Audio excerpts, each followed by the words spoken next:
Welcome to Blizzard Fire. We hope this video helps fire up your solution. You start by making sure the Pixel 7 has at least a 50% charge and any vital data is backed up.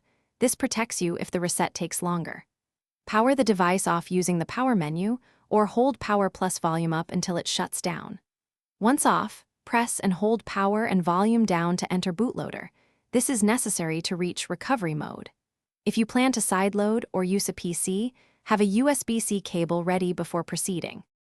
Once you're in recovery mode, use the volume keys to move to recovery mode and press power to select it. The phone will reboot into the recovery menu. Then navigate to wipe data/factory reset and press power to confirm. You'll see a confirmation prompt. Select yes to erase user data.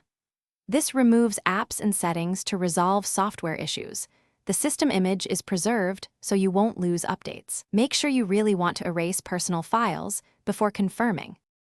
After the factory reset finishes, choose Reboot System Now and let the Pixel 7 restart. The first boot can take several minutes while Android rebuilds caches. If the phone gets stuck in a boot loop, make sure you first try wiping the cache partition. This fixes many startup issues without erasing data. If that fails, consider reflashing the factory image via a computer or contact Google support. Hardware faults like a failing storage chip require professional repair. Keep calm and follow steps methodically. Thanks for watching. If you found this helpful, don't forget to like and subscribe.